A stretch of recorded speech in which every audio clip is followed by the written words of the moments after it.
rivalry goes all the way back to like Season 1, Season 2, through many different rosters. It's just stick there, that rivalry. Link is out from the mid lane, and they brought in Pobelter. He's the player that gives me the hardest challenge out of anyone. Whoa! Wow! Wait a minute! That was amazing prediction by Pobelter. I can see a lot of back and forth. Probably going to be a kill or two in there somewhere. Yertsin, just ridiculous outplay on Pobelter there. Pobelter has so much to prove. I think beating TSM is like the first step in him solidifying himself as like one of the top carry mid laners in this region.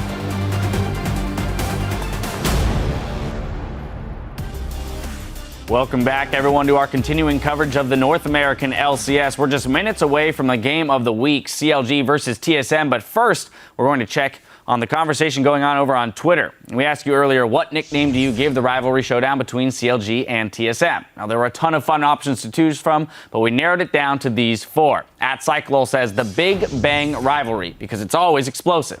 Following, Torang Wildheart says there is only one way to refer to TSM versus CLG deathmatch, free fantasy points for all, aka free SM versus free LG. Next, we have @Jackernati, who is suggesting the rivalry between CLG and TSM should be called the Salt Wars. And speaking of Salt Wars, you don't have to wonder who is the next fan, or who this next fan rather is rooting for. @ZCudlaw writes, I call it the Trash Clash. #C9win. It sounds like just how you could describe the entirety of the European LCS. I mean, why limit it to 2 teams here? There it is. The gauntlet has been thrown. If you want to share your thoughts on the subject, tweet us @LolEsports and use the hashtag LCS. I don't know if we could do that for a little while. I mean, MSI, man. I don't know. We got some time. We got some time. It's the best of one to figure it out. All right. Well, now, back to the matter at hand. As we turn our attention to the game of the week, we're going to send it over to Kobe for a word with TSM's analyst. Thank you, Dash. Yes, I am here with Parth, the analyst for TSM, and now you've become a permanent fixture for TSM. Would you like to introduce yourself to all the lovely TSM fans? Sure. Hi, I'm Parth. I work with TSM for the Spring Split, and they brought me in. I should be staying at the house through Worlds. Congratulations on your new position. Now, working for TSM, TSM historically, they've had a problem, adapting to new play styles, as we saw at MSI. What do you do as an analyst to empower the team to try and deal with these situations? Sure. So there are a lot of things you need to adapt to. So you have the regional meta, and each team plays a different style. So while we're practicing week to week, we also have to keep in track of making sure we can take the games and also making sure that overall we're keeping up with the meta in other regions too. All right, well, as far as the opponent in front of you right now, CLG, what do you think is CLG's greatest strength right now? I think CLG bringing Pobelter in actually makes them a really strong team. I think when a new player is introduced to the team, all the other players get super excited, super hyped, and you're seeing that in the first 2 weeks. And I definitely think that they're going to make a strong showing this split, regardless of what happens today. All right, well, good luck to you guys trying to control that mid lane then. Let's get right into the game. First, though, we're going to send it back to the desk. Thank you, Kobe. Now let's get down to the main event, Counter Logic Gaming versus Team SoloMid. Man, and every time these two teams clashed during the spring split, it was always when they were both at their peak. It was like, oh, CLG's on the rise. They're going up. They have these rotational plays that everybody's talking about. TSM looks good. And then when they clash, CLG would lose. And when CLG would lose after their golden age, it was always, they wouldn't even recover from the TSM. They would lose trust in each other, and it would be this big like speed bump, but that would just crush them for a while. And then when they come back, and it was like, oh my God, here comes IAM Katowice. They look so good. They were always in the conversation for #1. Then they lose to TSM, and then they don't recover until now.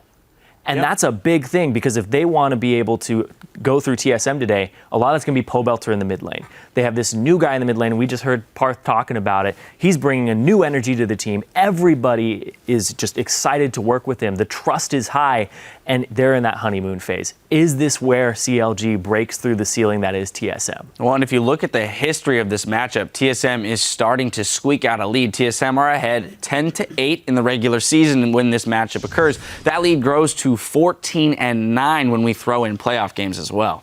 Yeah, and honestly, you have to consider that TSM are definitely very strong. And especially with their mid lane focus. Like, we talk about how CLG keeps losing trust. Well, they keep losing trust to the mid laners. Which team does better job at punishing mid laners? TSM. I think TSM now stands for Team Several Mid because they're pretty much 3v1ing that lane at most times. And Bjergsen getting ahead, I mean, he pretty much single-handedly won the game against Impulse once he got that early lead. And this to me means I need to look at Smithy because we kind of know what Santorin's going to be up to. He's going to show up in the mid lane, he'll probably ward for Bjergsen and whatnot, and Smithy can do that as well. Like, half of Smithy's work is already cut out for him. Great, I can just ward the jungle and put up some wards for Pobelter, and these ganks can all be stopped. Or he can choose a different style and be like, Pobelter, we trust you to stay safe without any ganks. I'm going to show up on either Zion's lane or Doublelift's lane, and one of those guys are going to be sort of the counterbalance, where one of these two powerhouse carries is going to get ahead and win the game for CLG. Yeah, and you were talking about CLG and trust, and that it was usually the mid lane, but that wasn't always the case. Top lane. Now they have Zion Spartan. They have a rock in the top lane. They went through 2 different top laners at one point to find this guy, and this is an opportunity for both top laners in this matchup. Can Zion juggle being a carry top laner and a shot caller at the same time on this team? And can TSM and Dyrus, can they finally show us, because they talked about it after MSI, they need to put their money where their mouth is, because they were talking about top lane jungle priority strategies. We have yet to see them. Are they going to bring them out here against that carry top lane of Zion? All right, well, we'll find out soon enough. Let's send it over to the caster desk to see how this game plays out. On the way, both teams always bring their A game to this matchup, and Doublelift doesn't expect today to be any different. Always, like, when TSM plays CLG, this is like the hype matchup. Both teams always play really, really well. So I don't really expect either team to underperform. I think this will really show, like, who's the better team.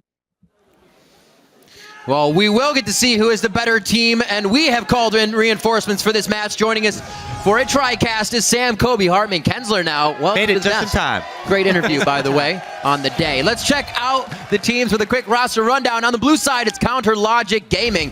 That's Zion Spartan in the top lane, Smithy in the jungle, Pobelter in mid. Your AD carry is Doublelift and Afroman at support. And facing against them, of course, is Team SoloMid. Woo! Still got some fans out here. Dyrus in the top lane, Santorin in the jungle, Bjergsen in the mid lane, Wild Turtle on AD carry, and Lust Boy on support. That's right. This match, the fans are excited to see. So let's check out how you guys have been voting over on LOLesports.com. The people think it's 46 to 54 right now. The game's going to Team SoloMid. Pretty close right Pretty there. close indeed. None of those 90% that's just going to throw it in someone's face. I love how close these votes are now. And I also love how all the new blood on both organizations are really getting into the rivalry. Yeah. Did you vote, Kobe? I did not vote. I know where your vote went. Yeah, we know. Yeah, Blurred Lions, the new coach of CLG, labeled their trash can. Yeah. TSM made a tweet about it. I mean, there's definitely some Salt Wars going on right here. Salt Wars, that was great. Tweeted, Salt Wars was fantastic. We are about to get into this matchup. Like you were saying, Kobe, how much the players themselves have kind of taken to the rivalry as well and built that up in its own kind of being. And now we get to see it once again come to fruition here in the summer split. 2 thumbs up for the Rise ban. I approve.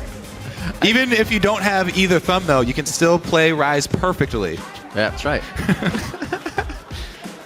Face, keyboard, win game. Rumble Gragas banned out on the left side.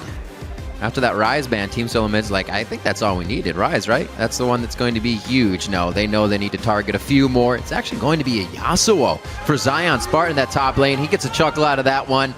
And the team is ready for these bans coming in. Yeah, pretty much ever since Impact played Yasuo in Week 1 top lane of the LCS, all the NA LCS top laners took to spamming him in solo queue, and no one was more proficient at it than Zion Spartan. If anyone saw the video, he had a back-to-back pentakill in one game. I also really like the ban just because it's a champion that if you do get a small lead, then you can snowball so heavily. And, you know, Dyrus is often the early target of some early jungle pressure, and they don't want to let that get out of control. You have a point there, Kobe. They do like to focus Dyrus in the early game, no matter what region you're from. Let's see if that happens again here for Counter Logic Gaming if they try to pursue that. One last ban here after the Alistar comes out of Counter Logic Gaming. Will it be that Bard? Well, Afroman gets a Bard. Yeah, it's been banned 3 out of 3 games against CLG, and with Alistar and Thresh being out Bard of is pick as open. well, I don't think it'll be like... It's not a first pick worthy champion, but it's something that he could definitely play. It's also been hyped up almost as much as this match just because everyone keeps banning it against Afromu. It's like someone just hit a grand slam just to hover. Honestly, though, with 2 support bans, this is the most support bans we've seen in a while, since the start of this split. So definitely going to be a high-pressure pick. Man, Doublelift's getting that Kalista. It's been a very high priority pick ban throughout the first 2 weeks of the summer split. So they get a nice priority pick there at the top of the list. Let's see what Team SoloMid can answer with. Kalista is definitely a hard champion to answer as far as the bottom lane goes. We saw a little bit of Ashe to answer Kalista, at least in the laning phase. I thought we'd end up seeing more Ashe throughout the LCS split, but as did I. It's really died off, even though you can use Hawkshot globally. Unbelievably. No, but you junglers. Hey man, Hawkshot's scary. There's many more priority picks right here. Ashe wouldn't need to be answered quite yet, especially with the Gragas ban. The Rek'Sai makes the most sense from TSM's perspective. And I really wonder what style they're going to go with their team compositions right now. They've had success with a variety of things if you're CLG, whether it's poke-based or just a whole bunch of damage. Wow. All right. Blind picking the LB for Bjergsen. He figures that's going to be what he can do within the mid lane. Santorin gets Rek'Sai. He did it yesterday. He's definitely not afraid of any matchups. With the Zed nerfs as well, and Zed also not being popular in the meta, it's very hard to counter LeBlanc. At best, you get skill matchups with other champions. Yeah, even though Assassins aren't really feeling like they're in, LeBlanc is still one of the most banned champions globally. For those reasons. And still a great answer for Kalista. You don't have to counter Kalista in her own lane. Bring in got to be able to kill her. Lane. Yeah, there you go. No Bard. No Bard. Some groans from the crowd. Nautilus and Maokai picked up here. Yeah. As soon as you see an assassin like LeBlanc that's going to be trying to make her way to the high priority targets, pick up some really strong front line with point and click CC. A good answer to trying to ward off LeBlanc. Keep Doublelift safe. Still waiting on the side of Team SoloMid. Pobelter now has all the time in the world to figure out what he can play against that Bjergsen, as Team SoloMid figures out what they kind of want to round out their composition with. We heard Pobelter in that video saying he was quite angry at the loss he had from Team SoloMid on his previous team. Now he gets a chance at Revenge. Bard gets locked in. That's Lustboy and the Gnar for Dyrus. So Lustboy's actually already played Bard. He played it at MSI against EDG. That didn't go well, but there's been some time since then. Maybe TSM has put in some actual team practice with the Bard. Bard is good, in my opinion, against tanks. But, oh man. It's also, he's extremely strong with Rek'Sai. Rek'Sai already, she has an amazing early game and super strong ganks. Bard, you can leave health packs in the jungle to make sure she'll be at 100% without even chugging potions, and you can assist ganks down bottom, because a Nautilus Kalista lane is very, very scary. And if you even think about going towards that lane, you're going to need some sort of special gank, Bard-assisted Magical Journey or something to get in there with multiple people. It's always hard to play against a champion that's relatively new on the main stage when you haven't seen it used to that caliber. You could definitely see some Cosmic Bindings come up big for mispositioning on the side of CLG, or the other way around, that we see Lustboy get himself into trouble. Azir and Lee Sin now locked in. Xmithy's going to go pretty aggressive here in this game with that Lee pickup. Pobelter's got his Azir. Yeah, Lee Sin against Rek'Sai is very bold. Rek'Sai can shut down Lee Sin fairly well, so Smithy's going to have to find opportunities that aren't near the Rek'Sai, especially with Sejuani up on the table and already a heavy tank line. Interesting choice right there, but they need to keep up with early pressure, is what that pick says to me. If I was Smithy, I would definitely focus my efforts around the dual lane, and it's not just because this is Counter Logic Gaming. That Lee Sin plus the Kalista Nautilus combo is very, very scary. Whether it's lane swap or not, you have to worry about dives, you have to worry about early pressure. That's where most of their kill pressure is going to come from early on. Silver makes the most sense. Catch up to people on some Tempered Fate. Team-based. Run away from a fight, get Gnar back in. LeBlanc can worry about herself. Bjergsen's pick now goes to him in the mid lane. We see these compositions rounded out. What are you guys thinking looking now at Counter Logic Gaming and TSM? Well, it looks like TSM still going around the Bjergsen strategy. They had 12 kills on LeBlanc yesterday. That was with Rek'Sai jungle support. Bard also significant roam pressure throughout the map.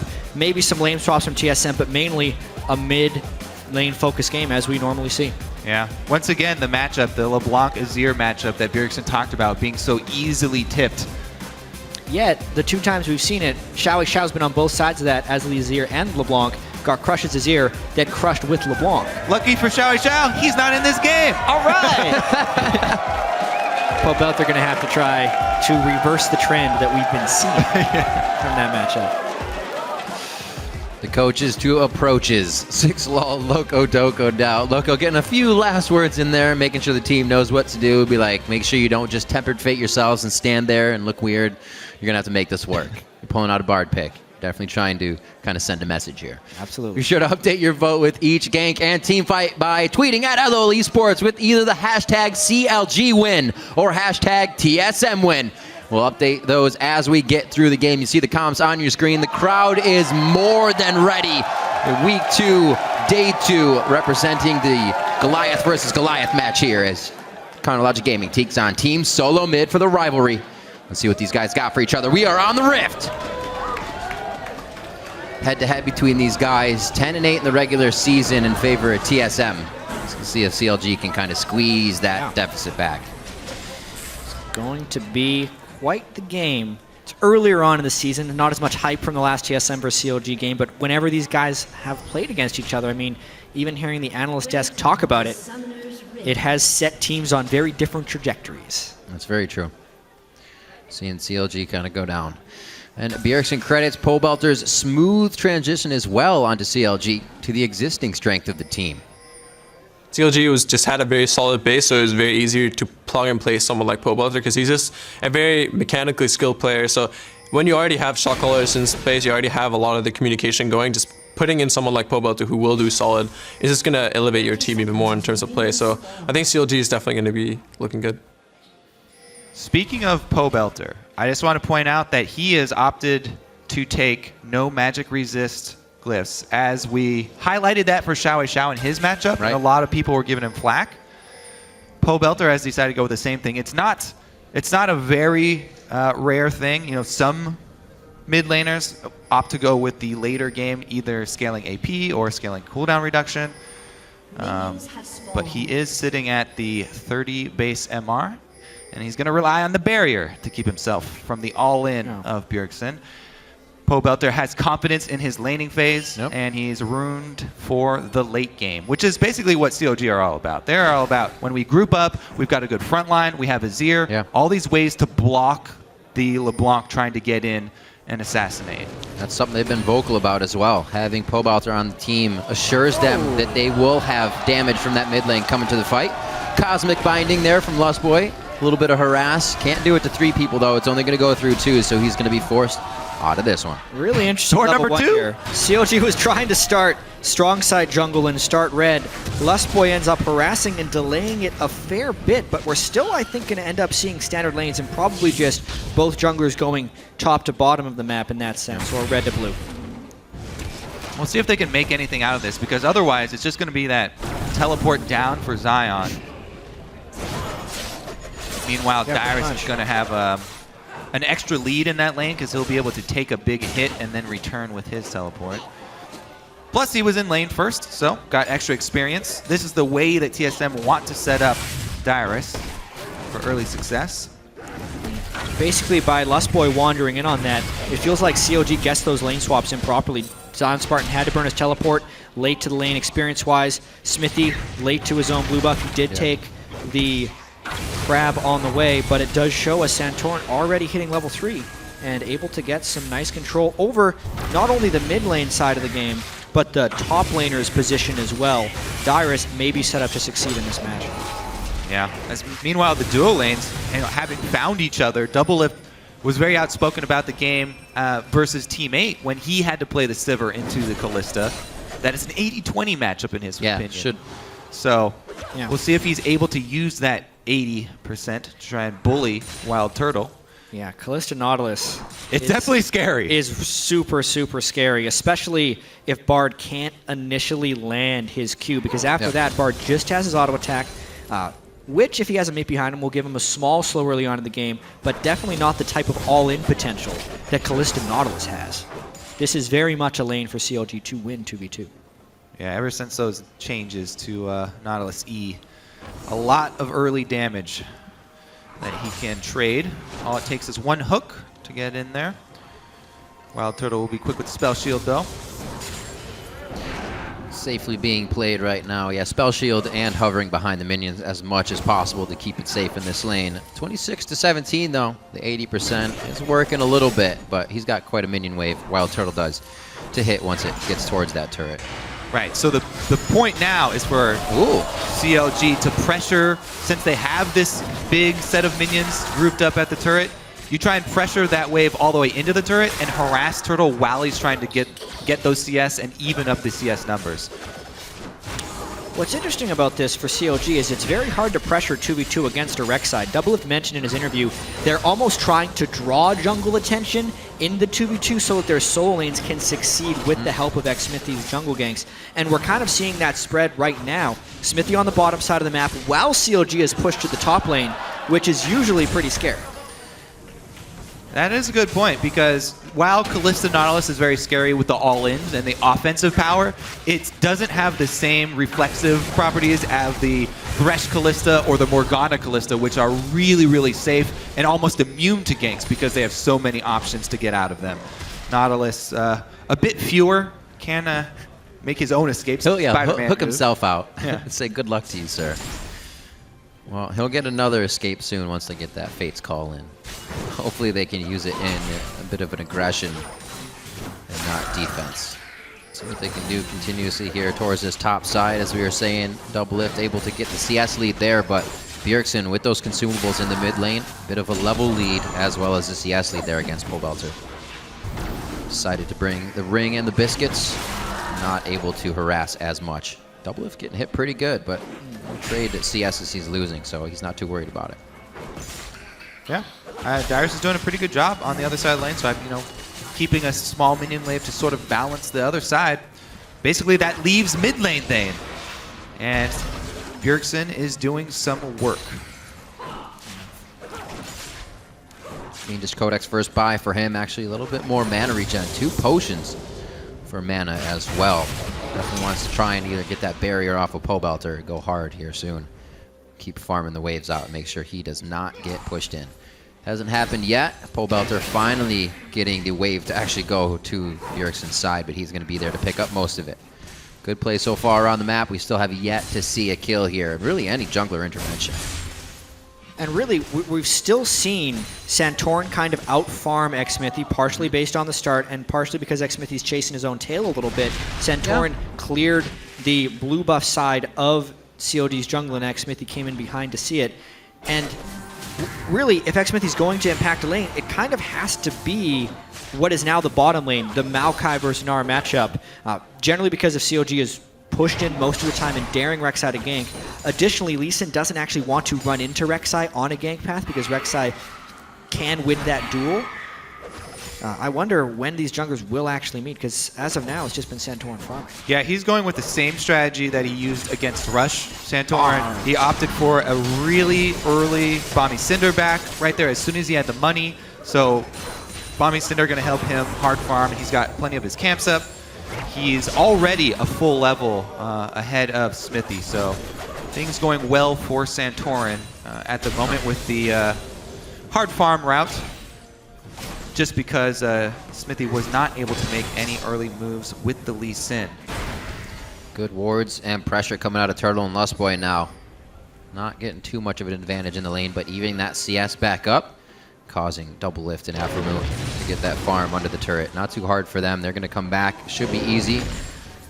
We'll see what happens here. Doublelift pretty low on mana. Just a bit of extra gold. They'll be all right. It's actually extremely important to clear those tunnels out because with the rush to level 6 and with the hard farming route, if Santorin gets to just farm his jungle and rely on his ultimate to try and counter gank, then it makes things very, very difficult for CLG. They lose a lot of their playmaking ability. Ooh, that's a blue buff for Bjergsen. He's just doing that to make sure Pobelter is low for another attack. Being very patient with this aggression that he's using. Just that blue buff looks to be not come up yet or already taken once again. It's a fortuitous start for TSM, basically all the way back to when Lustboy walked in on CLG's kind of misguessed lane swap. Darius has been able to hold an advantage over Zion Spartan this entire time. The 1v1 for Bjergsen over Pobelter is slightly going in his favor, just LeBlanc versus Azir. And then the 2v2 that CLG thought they'd have an edge on with Kalista Nautilus against a Sivir is going even. So where TSM is supposed to get their small advantages, they are, and where CLG is supposed to be getting theirs, they aren't, which is now a 1,000 gold difference. Slams him into the wall. Zion Spartan still all right with the fight. He's going to get a little heal from his passive, and he also has Afromu here. I was wondering if once double lift back, they were going to get this switch on, and it doesn't look like they'll actually pull Dyrus into anything tricky. Yeah, test of TSM communication. They easily should have called this, and they did. Top lane alerts them, recall timings. We are also past the time where, you know, turrets have protection. So if you get a few seconds of alone time with a turret right now on a BF recall for either AD carry, then they can take it down very quickly. Kalista opted to go for the attack speed rather than the BF build, so it looks like Double Lift is going to go with the Runons very quickly. Oh, hello. Zion Spartan aggression tries to pull Turtle back in. Not enough bite from Turtle, though, for Xmithy to want to show himself. Already going to be seen by a ward, however, as he exits to that Tri-Brush. I don't know if he's actually been seen just yet as he came through lane. But Wild Turtle and Lustboy playing it very safe here. Pressure from Double Lift and Afro in that bottom lane. Now onto Dyrus, just about to gnaw out. Got to be very careful trying to get good pressure on the turret. CLG playing very aggressively. The level disparities in that lane. Level 6 for Kalista and Nautilus versus 8 on Gnar and 7 on Rek'Sai. But because they have so much confidence in themselves in the matchup, we're harassing heavily under turret. All across the board, TSM out farming CLG. Slowly winning this war. A gold lead for TSM means they're going to be able to make the first moves, and whenever they have that ability in the game, it's usually quite controlled. It's what they did against Cloud9. They just have to prevent the falter in the mid to late game. Great job by Pobelter. Yeah, that is that blue and mid. That is the key to the matchup. What you're looking for is the interrupt of Azir trying to knock up LeBlanc for the W so she doesn't hit the ground to get that point and get the damage off. Pobelter was able to pull off that time. We haven't been watching the entire exchange in lane. Feel like he must have not been able to do it before because of the lead that Bjergsen has. But right there, good execution, and he was able to force him out of lane, bring Santorin out of the jungle, force him to show, and reduce some of their overall map pressure. You have a moment to talk about Shurima. Smithy comes in with a little bit of safeguard help, and it's just going to be a pullback to Distortion there for Bjergsen. Aggression by Santorin. Both teams kind of with the same idea there on the return to lane. Yeah, because of that one interrupt that Pobelter was able to get on a Bjergsen, he's pushing that lane in pretty heavily, and I like the fact that he went kind of all in onto Santorin there to get Rek'Sai out of the lane. Oh, Bjergsen landed the chain, though. From just on the side. That's the reason they could go aggressive. Yep. Should get it soon, especially with having those soldiers up. And we were talking about his reaction time on Bjergsen. We remember Pobelter was the guy on Xerath to stop the LeBlanc W's with his stuns as well, being able to hit those. So his mechanics have always been on point. Probably why CLG picked him up. Could be one of those. It's 12.5 minutes into this one, and we are seeing no kills across the board, but still 1,000 gold lead through what's happened in the veins. Yeah. This was a pink ward that CLG had. Bjergsen cleared it out about 2 or 3 minutes ago, and now he's taking the same roam path down again. This is going to be tough for Double Lift to survive. Oh, close though. They are on a double lift. Santorin flashes in for the knockup. Aframu, he's just getting tossed every which way, and will finally go down to the hands of Bjergsen. A lot of kills and assists picked up there. Tough to survive a 5-man gank down bottom. Double Lift, this is probably the #1 thing he complains about if you ever watch his stream. All 5 people pile on down bottom lane. They make it worth their while, though, because they can answer turret pressure. Yeah. Now it's all about how they actually do answer. I mean, CLG didn't necessarily have the lanes prepped to answer that well. If someone sends 5 down, you almost want to be able to get 2 turrets. CLG can get mid lane, and they can't even control Dragon, so it's actually a turret trade, but TSM gets 2 kills out of it. Such a good call from TSM there. Their mid turret was about to go down anyway. That thing was basically forfeit, and they were able to get a huge lead out of it bottom, and taking that turret down from about 80%. First pause of the day. First pause of the day. My turrets aren't working. There's 5 people bottom lane. What is this? Yeah, double pauses the game. Excuse me. I did not RSVP to this party. Still happened. So we'll get this figured out. You can see the scoreboard in front of you. We said there was just about 1,000 gold lead that separates these teams. Been pressed a little bit there by Team SoloMid in the last few minutes, but towers look to be in their favor here. They did lose their mid, however, so forward wards could be placed by CLG to get even more in the face of Santorin, who's been having a great farm game. Maybe they can disrupt that. Yeah, now's a decent chance to also check on the build paths a little bit. The fact that we see both Morel and Omicron, we're seeing more of that from mid laners, and if they want magic resist, they'll get it later. So because Pobelter needs to survive, the Bjergsen burst, he's gone for the no magic mantle. Outside of that, double lift with Hurricane first, which isn't actually the default on Callista, it feels anymore. Most are Blade of the Ruin King or Bloodthirster. With the Hurricane, double is mainly just trying to keep up with wave clear because that's what a lot of this game has been. Yeah, CLG's side wave management is going to have to be accurate here because TSM, they have so much of a mobility advantage with the Sivir and with the Rek'Sai teleport. They're really going to have to pay very close attention to their waves. As we just said, with the bottom move that just happened, we're not prepped to answer, and TSM were able to commit 5 members in one area. See that one more time. Yeah, it's just, you can see, even if you look at the main map, Zion Spartan's not close. Doublelift did his best he can. He sidestepped his zone ult, then flashed into his turret, but then Santorin flashed on him as well. There were 3 forms of crowd control hitting him in the face instantly. Depth charge, coming in with Bard. And what happened at the end there from CLG is one of the worst things that can happen is you're late to a rotation fight. So when they sent 5, CLG essentially committed 4 to the same spot on the map, but because they were late, they couldn't trade objectives appropriately afterwards. Aphromoo did all he could. Tried to save his double lift. They're getting Bjergsen's computer restarted here as he came back to lane. The health of the minions were not falling for him, so quick restart and we'll get him back in and get that fixed up.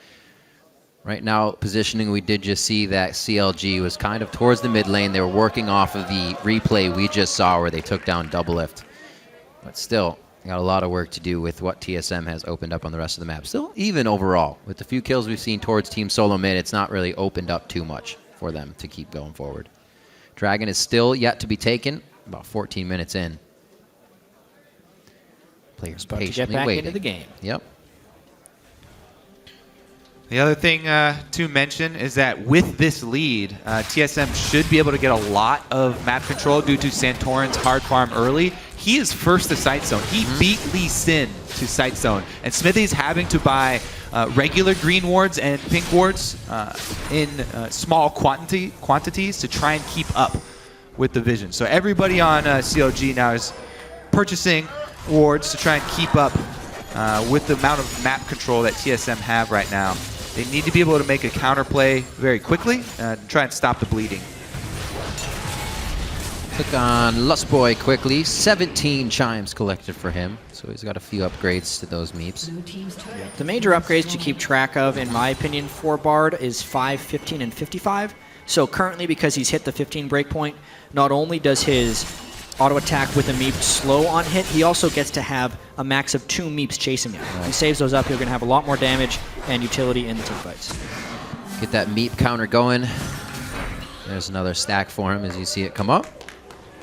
He uses those to go around and collect more chimes, and we actually have seen him on the roam. It's Lustboy anyways. Always out of lane. Doing what he needs. Double lift to farm safe, and that bottom lane once again looks like he actually is going to get some help from Aphromoo here.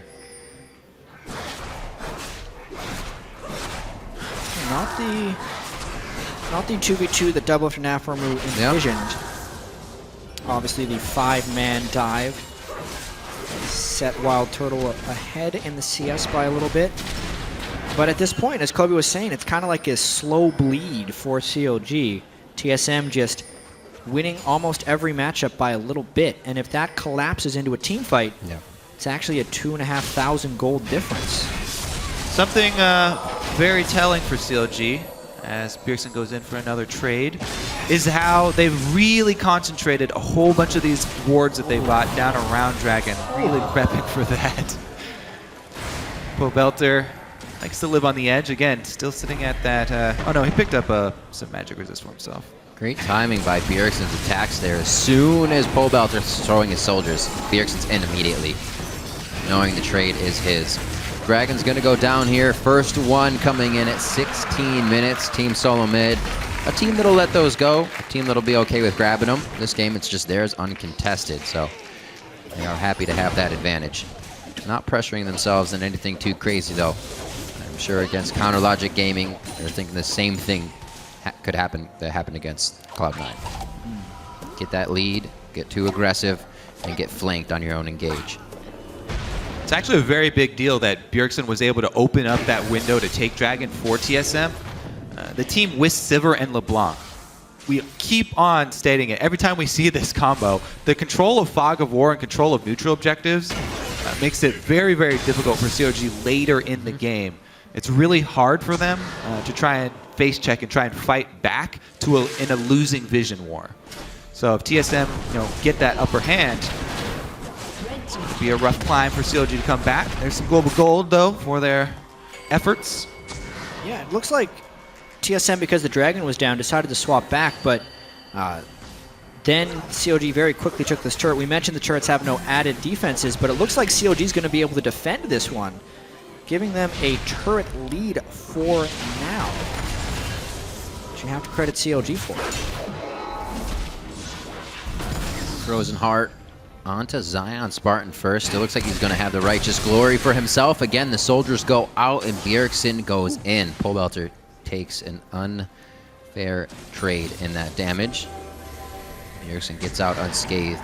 Santorin with deep wards here, but he's found out by the Wisp. I'm not going to try to act on that too quickly here. TSM slowly working their way around the map here. They're not actually pressuring themselves to get too much. Not afraid that they're down a turret. Just playing it slow. Yeah, it's a great feeling to be down a turret, yet still up in gold because of the early lead that they've accumulated. Dyrus down bottom by himself. Should be able to get some pressure while they see CLG focusing most of the people top. We got a recall, though, from Zion. We'll probably go try and collect that wave before it hits the turret. See if TSM can make any plays. Shoving up the wave to try and pressure Zion and then forcing him with the teleports. Yeah, I mean, we mentioned how CLG is kind of going for the late game with the Azir, the Kalista, and the Maokai. And quite honestly, they're going to need it at this point. Yep. Being up a turret, still down in gold. Bjergsen's strength will be incredibly pivotal because it's basically a two-threat team for CLG with Pobelter and Doublelift. If either one of those guys gets deleted by a LeBlanc combo, the fight's pretty much over at that point. A lot of it will really just do on CLG's vision control on Fog of War, and whether or not they can target Bjergsen almost before the fight happens, or somehow remove him from assassination potential. Yeah, it's Aframu and Zion Spartan are going to have to combo to keep Bjergsen down. Those two guys with the point and clicks. That's what you need against LeBlanc. She's very slippery. Once she parks her passive, very hard to keep track of and secure the kill. But if they can even just chunk Bjergsen out early on, lock him down with some point and click, then that is exactly what CLG want. Buy time for the Azir and Kalista to put up that DPS and control the battlefield with their ultimates. Well, the 1-0-1 may give him the ability to do the same thing he did yesterday with that blind pick LeBlanc. Just needs a little bit more time to get going and the fights to happen. It's actually pretty cool with TSM. You often get an early signal of when they want to make a move because Bjergsen will buy that elixir. He doesn't have it right now, so I actually don't expect them to, to force anything too soon. Interesting. Vote changers. They exist. Well, they like winners, and TSM are currently in the lead. There you go. It's a good thing to like. People like winning. Minute and a half on to Dragon. Could be a little more win for Team SoloMid, or possibly even up by CLG if they're able to grab number 2. The one chain missing usually means that LeBlanc wants out until she can do it again. And the harass going back and forth from Bjergsen onto Pobelter. He hasn't really been able to fight back just yet, but we haven't really seen the damage he's going to do in these team fights. Abyssal Scepter, Morello Namicon finished to him to the Morello Namicon Void Staff by Bjergsen. Yeah, I'd say our next crossroads, the next point in our decision tree where we'll see what choice CLG make is in a minute when that dragon comes up. Because there is a top turret standing. They can very easily just give up dragon number 2. Doesn't give that much of a benefit. Yes, they'd like that 6%, but they can easily trade it for the global gold of a top turret of TSM if they so choose. Yeah. What's interesting, though, is TSM was able to take the turret down before the dragon is respawned, so they might be able to recall and still 5-man fight. So yeah, CLG would basically have to commit resources right now to pushing that lane up if they wanted to give up the second dragon. At the moment, it almost looks like they're going for a turret, but they have to keep track of those mid lane health bars. The first time they were able to get a dragon, it's because Bjergsen chunked out Pobelter. Again, Pobelter is low and out of health potions. Could just happen again. Forced to back here. And Pobelter actually stays for now. He does finally finish his back in the base. Looks like he doesn't pick up too much for himself, but HP, some pots. And he's going to be back out into the fray soon. Enough time to still get back to Dragon. And we should see our first 5v5 here, gentlemen. Keeping an eye on Dyrus. Where is he at? In base, not going to have Narbar. So it may not be the big engage from him, actually. Oh! Poke damage onto Pobelter is the #1 priority. #2 is poke onto Doublelift, because Doublelift does have lifesteal, so he can go to a neutral camp, try and lifesteal it up. But the furthest one away, the wolves are pretty far away, and that may be enough. Q's on. Resonating strike is not taken. The no QQ. So they made the choice to actually try and contest Dragon. That's the only reason for not pushing top and not trying to trade top turret for that. Yet, one move from Bjergsen, one combo of the poke from LeBlanc, able to earn them another objective. So actually, watch TSM going up here. They're trying to pinch off CLG. Force them into this fight. What a hit. Very nice cosmic binding there to lock up Zion Spartan for a bit more damage. Yeah, Bard actually has decent upfront damage as well, so that combined with LeBlanc just shows the poke type damage that LeBlanc can put down.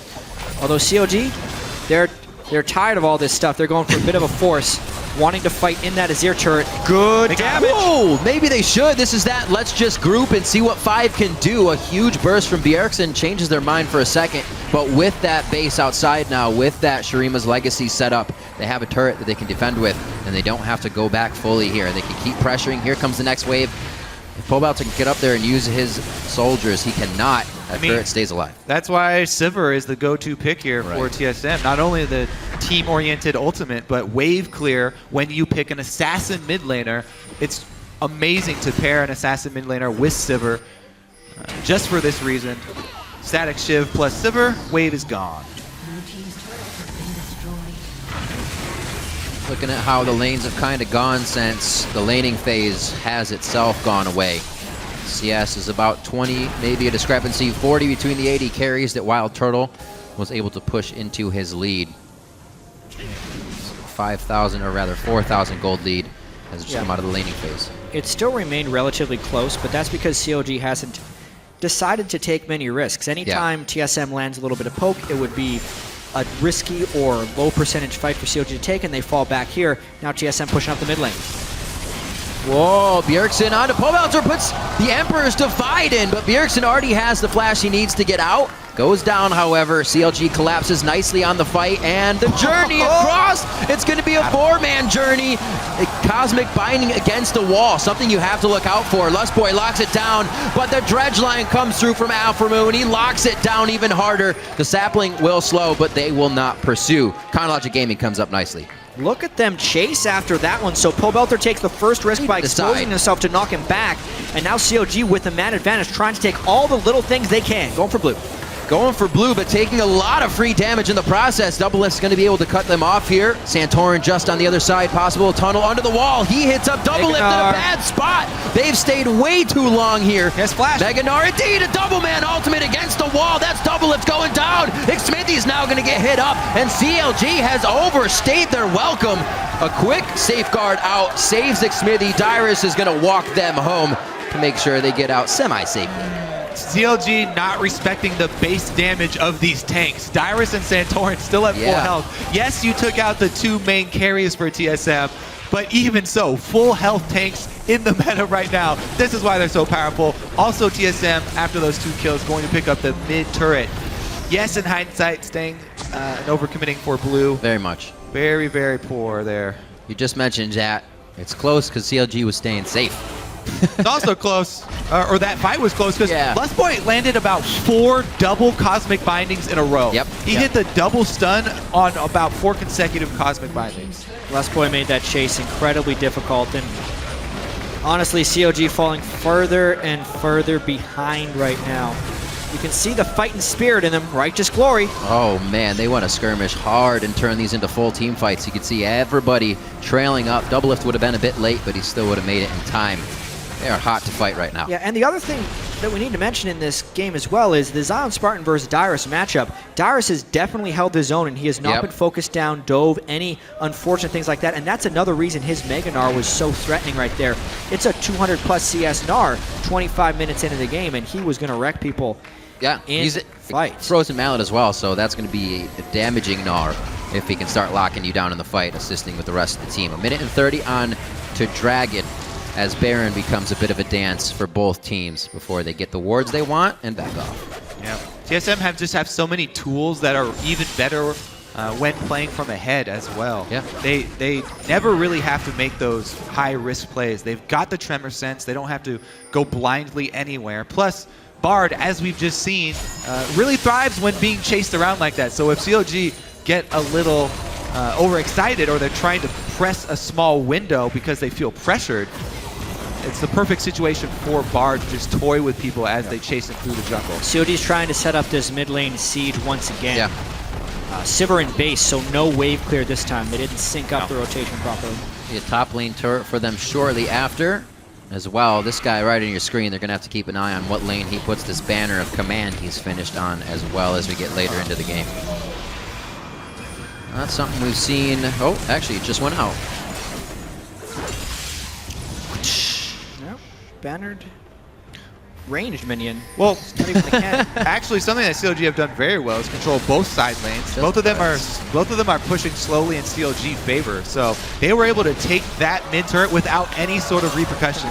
Yes, this minion does not take magic damage. So That's actually really unfortunate for Azir, because if a soldier's in range, the soldier will do the auto attack, and he can't actually do damage to it until the soldier dies. So Pobelter had to slap it to death very slowly. Very slowly. there's that side wave control. Yeah. Getting it cleaned up. Couldn't stop it before it hit the turret. The CLG make sure to have that kind of pushing before they need to do anything about it themselves to take down that turret. They actually get Doublelift and Aframu to stick up there. Like Smithy and Zion Spartan creating somewhat of a wall over towards Baron and some wards for them to keep them safe. They should be able to back out of this pretty easily. Bloodthirster Hurricane now finished up for Doublelift as he's getting his farm on. 267 to 233 in that lane, so it's stayed consistent in that deficit since they've been out of lane. Last Whisper on Wild Turtle, as long as his 2 other items. And we saw how much it was trouble for TSM if he's not at the turret, so they cannot afford to fall out of position like that again if CLG's pushing. Another thing to keep in mind is when Azir gets his items, it almost doesn't matter who he's hitting. He's going to kill them pretty quickly. With Void Staff, Abyssal, basically, Pobelter gets one more. If he can get his death cap and actually set up in a team fight, it won't matter how tanky Dyrus and Santorin are. It can shred the tank line. So CLG, even with this 5,000 gold disadvantage, if they can somehow keep Pobelter safe, can still do a whole bunch of damage. That'll be the start of it. Tempered Fates himself and Zion Spartan. Here comes the teleport in. Should be safe for now. Xmithy on the wrong side of the fight. Zion Spartan gets taken down as he twisted advances in one more time. Dyrus just trying to gnar out everybody backwards to stop the fight for Team SoloMid. CLG is putting themselves on the front line and in the back line perfectly to make sure Wild Turtle does not have targets, and then they're able to focus him down. Pobelter with some big-time plays early on here. Bjergsen though once more. Oh, he goes in. He's able to take down one. Aframu gets hit. Doublelift now onto Bjergsen. He's able to mimic it out. That mirror image giving him a bit of a mind trick. One last arrow. Can he throw it through? It's going to be Pobelter shifting the soldiers forward and picking up the kill. Santorin lives with a sliver of HP. Crazy stuff. Wow, what a fight there. CLG found a fight where they can focus someone down before Bjergsen can enter it, and now Rek'Sai ulted back into base. There's no teleport from Dyrus. Zion teleports in. Maybe CLG parlays this into a Baron. The DPS for CLG did survive. They're beating on it. And Kalista has the Ren secure. So on the way, though. As long as they can get this to about 1,800 health without getting killed themselves, this Baron is CLG's. Santorin doesn't look like he even wants to try for it. Boom. CLG back in the game thanks to a tremendous fight from Pobelter. Strong team fight play there from CLG. Protecting Pobelter and Doublelift. Pretty much freely auto-attacking both of these guys for the entirety of the fight. There's the stall from Lustboy to try and buy time for Dyrus. I have to question the placement of that Bard ultimate. If he throws it on the squishes of CLG, it's not the Maokai that's going to kill him. Azir able to set up for after the Zhonya's effect wears out. Pobelter gets super aggressive coming in. Bjergsen gets blocked by the Emperor's Divide on his first assassination attempt, which then is able to extend this fight more for CLG. And a beautiful flash hook there at the end for Afro to get Sivir. But Bjergsen still picked up something else. Continuation of this fight where Bjergsen goes in to try and finish off a couple people. Makes a slight misstep there, and Doublelift is able to punish him. Almost able to juke him here as he goes back to the W, but Pobelter will cut him off. Went to auto-attack that minion on accident. Definitely cut some of his speed. Unfortunate. Team SoloMid again towards the late game. Falter just a little bit while having a lead. As we said, this was going to be CLG's focus the entire time from champion select. They're working towards that late game, looking to use that zone control of Azir and their strong tank line to control the team fights. Now they're grouping up with Baron buff, trying to knock down outer turret. This outer turret should not be long for the world, especially with a few of the soldiers being used to burst it down. Sounds weird when you say that to a turret. 158 on the clock for Dragon. And it looks like Counterlogic Gaming is starting to get the positioning they want. They did not let the early game shunt their mentality at all. They're still going strong. The Dragon will be incredibly important, but honestly, with the Baron up right now and a potential front line to stop Bjergsen flank, CLG really looking for a big opportunity here. How much damage can they safely get on this turret? Sivir, at this moment, is godsend. Being able to clear these Baron Duff waves. Also with the static shiv, making sure they can, since they were going to be getting pushed into the turret, they figured. Pobelter also with one of those elixirs of brilliance. Really got to watch out. Something fascinating so far this split about TSM has been their priority on Dragon. Last split, they almost always gave up the first Dragon, were able to come back for it, still win games. In the Cloud9 game, TSM took the first 5 Dragons, could not close out a victory. This game, they're up the first 3 Dragons, but they're misstepping in the middle of the game and giving up some of their leads. Now they're on a bit of the back foot. Oh, could be an ultimate. Eyes still on Dyrus. He's able to throw Zion Spartan back. It's still tanky, and that's going to give the team enough time. That's Doublelift and Smithy in the Bard out. Doublelift can still start to kite back. Pobelter was just on the outside, but it's a triple kill for Bjergsen. The team was able to start kiting and make it happen. It is going to be Lustboy going down as Doublelift and Pobelter now run for the hills. Bjergsen should be able to close the gap as he's going the long way around. He will get the cut. Doublelift will get hit, but they focus Pobelter so they can clean up both of them. That's the mirror image. He's going to be able to get back in for the double kill, and TSM now capitalizes on a CLG error. Gonna wait for the replay, but I think that flash cosmic binding from Lustboy onto Pobelter and Doublelift together. Lustboy did so much in that fight. First, the Bard ult to shut down Doublelift. After they pushed Maokai into the turret with Gnar, it just set up everything else for the rest of TSM. So Bard's debut in the NA LCS has been a pretty good one. Not only does that prevent CLG from pushing mid lane, it also exposes a turret for TSM and gives them their 4th Dragon. This is the Bard game Krepa was dreaming of. From the last ultimate that we saw, it almost seemed that, you know, the ultimates haven't been used enough or figured out where to be used perfectly in the fight. But it just seemed like a misclick last time. Lustboy knows exactly where to be placing the Tempered Fate, and it comes up very big for Team SoloMid. They're a 6,000 gold lead just about as Dragon number 4 comes along. And that puts a lot of pressure on for Dragon number 5 even. TSM really has something to work with now. It sure does. Team fighting has decided this game. Yeah. CLG with 1 victory, able to take the Baron. But man, let's take a look at Lustboy here. I'm only watching him. This was so interesting. I mean, I'm not sure why Zion Spartan decided to jump on Dyrus, but then this specific Bard ult, stopping double lift NX Smithy while the tanks are in the turret, save TSM, and then watch for the Cosmic Binding. There it is, the flash Cosmic Binding onto the 2 priority targets, locking both of them up, buying TSM time to take out the tanks. Whew. Knowing exactly what he was doing. Not afraid to go down as well, puts himself on a magical journey to death, just so his team can pick up more kills. The work that the turret did as well is not to be understated. You point out the turret damage. That inhibitor turret was firing for half of the team fight. Yep. Onto both of the tanks at one time or another. So the TSM turret right there also did quite a substantial amount of work, and Dyrus able to get that Gnar ultimate, throwing Zion in there, is what saved him. Well, guys, we got a barn burner. See what happens for the rest of the game. Coming up onto 40 minutes. It's not going to even be that long, I believe. We only have about 4 before that dragon hits. And TSM is going to be wanting to stop this game. Ludens and Deathcap being completed onto the Blanc just increased the level of threat. There's still no magic resist on double lift. If a combo is to be landed by Bjergsen, it has the potential to one-shot at this point.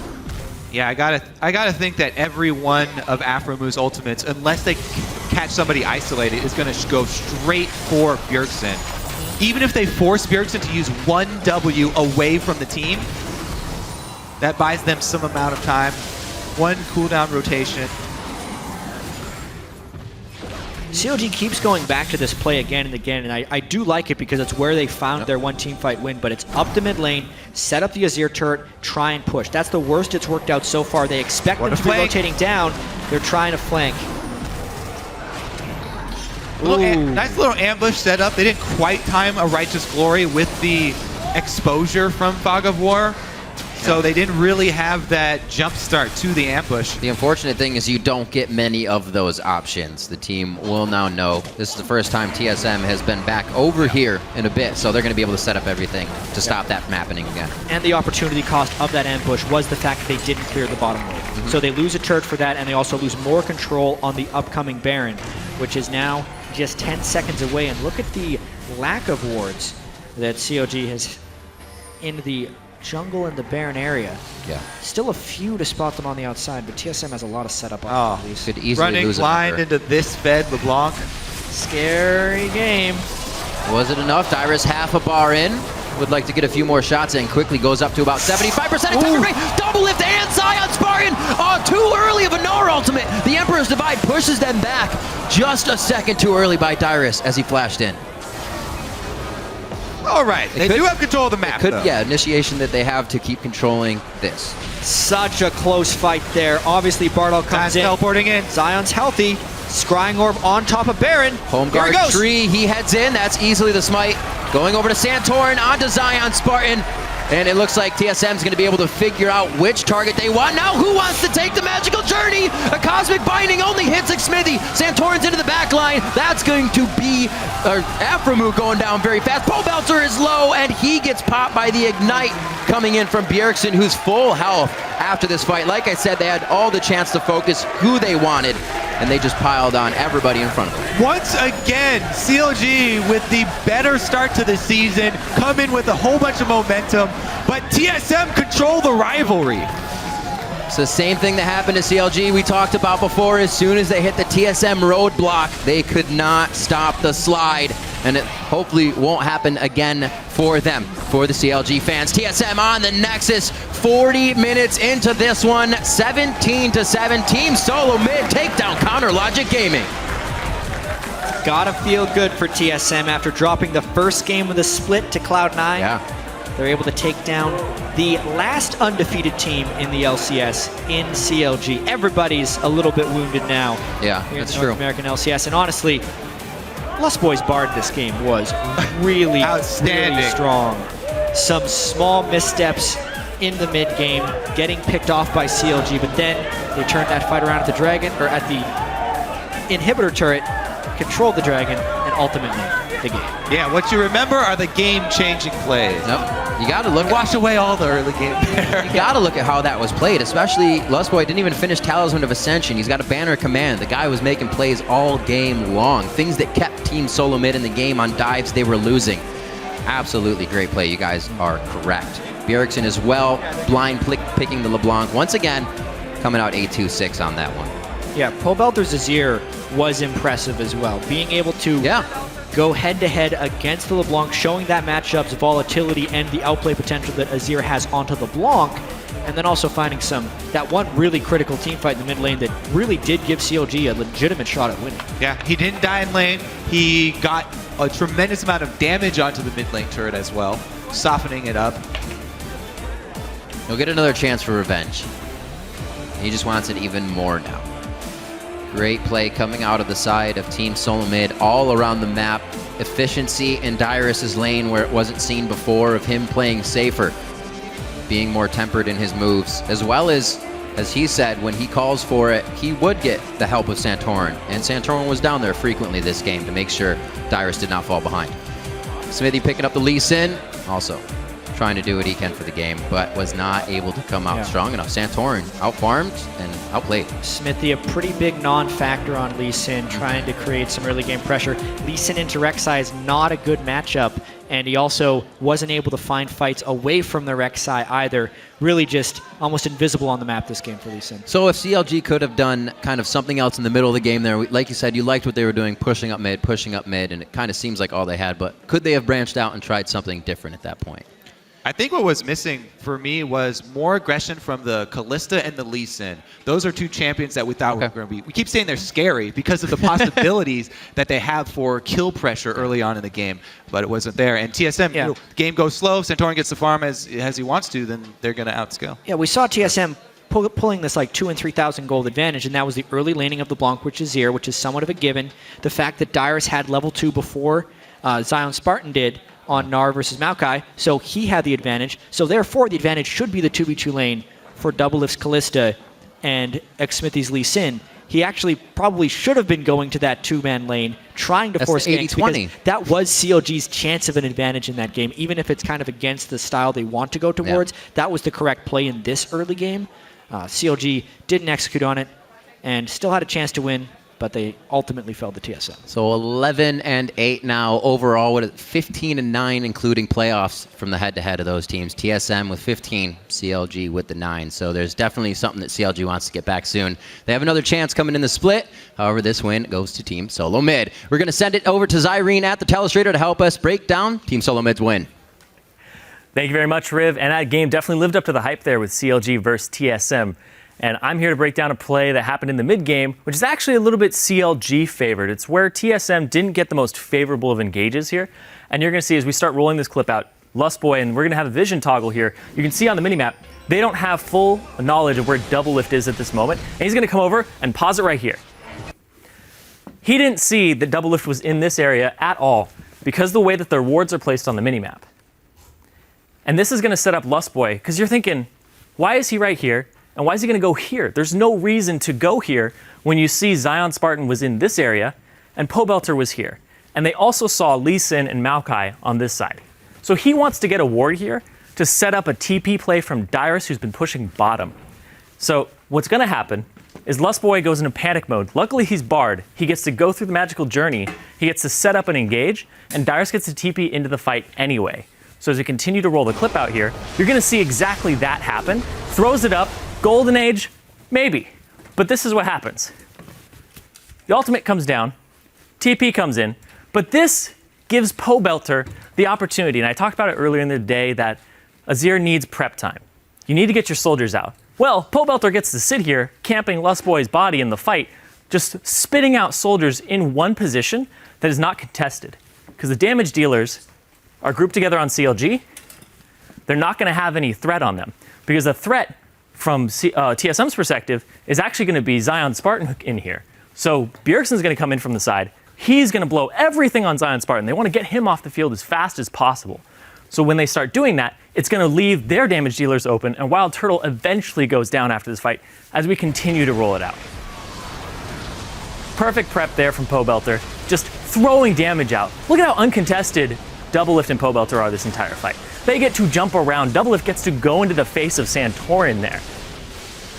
And Bjergsen, his damage output is really just skittering around the fight, playing around little windows where he can jump in, blow people up, and then jump out. which he didn't get a lot of this fight. And that fight actually trails off into a really nice skirmish afterwards, where everybody's kind of low, overstays a little bit, and there are some misplays, but we don't have the rest of that for you here today, because that was the bulk of that play and that engage. But now we're going to hand it off to the desk with Dash, who's got an interview ready for us. Thank you, Zyrene. I'm joined by Bjergsen, Lustboy, and Loco Doco after a very solid win. These games never seem to disappoint when you guys go up against CLG. They're plenty back and forth. So first to you, Bjergsen, as one of the longer standing members of the team and this rivalry at this point with all the newcomers. Talk to me about once again being able to, put the nail in the coffin over CLG there in one of these games. It feels really, really good. Like I said yesterday, we scrimmed against CLG a lot, and they honestly looked like the strongest teams out of all the teams we scrimmed. And every single one of their performances in this yesterday and last week, they've just looked so consistent and they've looked so strong. So I was pretty nervous going into this game because CLG just looked really solid, and it looked like it was really hard to really break them. So it felt good to be able to do that. Well, right. When we look at CLG, this split, we see them as a very strong team. So, Loco, to you, the fact that they've started off the split so well, you guys had somewhat of a rocky start with your very first game against C9. Having been able to beat CLG here must feel pretty good in terms of the evolution and the building up of this the team through the summer split. I mean, it feels great. Our mid game looked shaky in the game versus TIP and C9, and CLG's mid game looked really strong in the games they had. So I was a bit worried, but our boys really played well. Lustboy and Bjergsen played extremely well in team fights, and they were able to carry the fight through. Well, let's turn to Lustboy here now. Fantastic Bard play. We've seen you play that champion before, but most people, after seeing it left up there, would have assumed that Aframu took it. You took it instead and made some pretty humongous plays. Was this planned from the beginning to leave it up and take it away? 처음부터 오늘 바드 할 수 있는 상황이 나오면 픽할 계획을 가지고 있었고 딱 마침 바드 픽하기 좋은 각이 나와서 바드를 픽하게 되었다. Lust says we had it planned to pick Bard if the situation was right for it. Bard is a really hyped champion, so the crowd cheers every time. So we didn't pick it randomly; it was planned, and the situation came up, so we picked it. We saw some incredible flash cosmic bindings there that really turned the game around when we moved into that mid game where, Loco, you were talking about CLG normally performs pretty well. There was one stumble for TSM where CLG managed to take a Baron off it and didn't look good for you guys, Bjergsen. What was communication like there in terms of getting yourselves righted as a ship and, getting back into the groove of things and finally turning that fight in the mid lane? I think we just all felt like we had a hiccup, we made a mistake, but still overall we have been playing well that game and everyone felt confident in our comp later in the game. We had Sivir came out untouched in the early game and she just scales extremely well in the team fights with the speed and the overall damage output. So we felt like our comp was going to outscale. Sure, they got a Baron, but we can stall it out and they're going to have a hard time sieging. Now, Lustboy, you were pretty instrumental in turning that fight as you had the flash over and you cosmic binding the Kalista and the Azir together. Big plays like that provide a lot of hype to the team, but how do you manage to keep your cool because there was still another 10 minutes of gameplay to follow that? 일단 솔로큐에서 바드를 한 지금 100판 넘게 플레이했고 딱 그 큐 플래시 각이 나와서 큐 플래시를 했고 딱히 팀이 팔로우할 수 있는 각인지는 생각하지 않았지만 바드 스턴이 너무 길기 때문에 팀이 충분히 팔로우할 수 있을 거라고 믿고 그냥 그 플레이를 만들었어요. He played over 100 games of Bard in solo queue, so he's pretty confident about his queues. And he saw the opportunity and he went for it. He wasn't sure if the team could follow up because there was a lot of distance created by flashing and queuing, but he went for it because it was a really good opportunity to go for it. All right, well, and it absolutely did pay off. Bjergsen, a more micro question here. Yesterday, you played LeBlanc into Azir. You find yourself in that matchup again today against Pobelter, and I just want to bring that up because this matchup, when we were looking at it, was going to be a big one. TSM, a pretty mid lane centric team. CLG was looking to attack that mid lane a little bit. You didn't seem to have as easy of a time with the LeBlanc Azir matchup today as you did yesterday. I think in the majority of the lane, I had a pretty solid lead, like 20-30 CS. And then I made one mistake of trying to roam bot lane while Pobelter was backing. And as I stepped on a pink ward and cleared that instead, I lost a lot of tempo since he backed. And he got the Morello, so I was still stuck on the Phoenix Codex. So at that point, he was just a lot stronger than me. And that's why he really got the lane control. So if I had played it better, I had backed around the same time, I would have more gold and I could keep that control in lane. So Pobelter just took advantage of my mistake, and he did that very well. Very solid play from him in that regard. Now back to you, Loco. When we look at the TSM CLG rivalry and the overall record, now moving to 15-9 when we include playoff games in favor of TSM, you guys have gotten the better of them the last few times. What do you attribute that most to? Because it always seems like CLG looks incredibly strong going into the match, but they fall short when they come up against you guys. Well, I mean, I would probably say our players. I think we have the most talented players in NA LCS. Bjergsen and Lustboy by far the best players in their roles. Centaurin really good. Turtle Dyrus also really good. And our structure got better this season because we had one of our analysts, Parth, move into the house. So I would like to say our structure is better than theirs. I know they have a new coach and all that, but I feel really confident in our structure and our players. Well, Lustboy, talking about the structure, how do you as a player feel that the structure, the team, the support staff that you have around you has helped you develop as an individual and as a team? Very good. Very good. Well, very good is good. Bjergsen, anything to add with that when it comes to the support that is lent to you guys through the management and the coaches?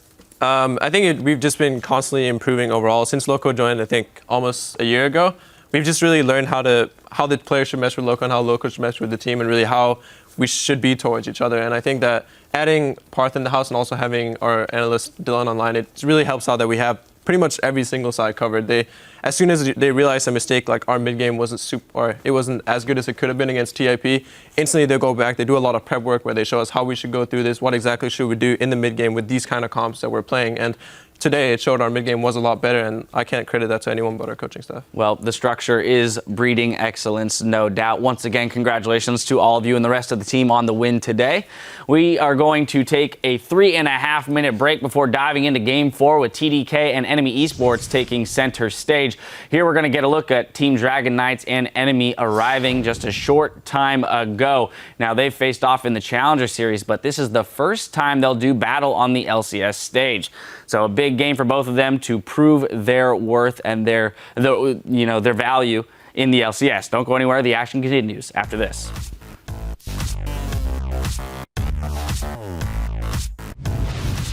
It's just, this game is do not lose out of lane phase. If we group as 5, we are going to destroy them, okay? Alright, good luck guys, and keep up the shot calling for mid game and prioritize the lead. Oh, they are on a double lift. Santorin flashes in for the knock-up Aframu. He's just getting tossed every which way and will finally go down. You listen? I'm on my way. Nice. Nice. Okay, Afro. Get Pro. You guys got him. I got him. Nice. They're TPing. On the TP. Nar. Nar. Splash out. Nar. He's rooted. Watch it. Watch LeBron. Sivir. I'm burying. Sivir. Pobelter was just on the outside, but it's a triple kill for Bjergsen. The team was able to start kiting and make it happen. Santorin's into the back line. That's going to be Aframu going down very fast. Pobelter is low, and he gets popped by the Ignite. Team SoloMid takedown Counter Logic Gaming.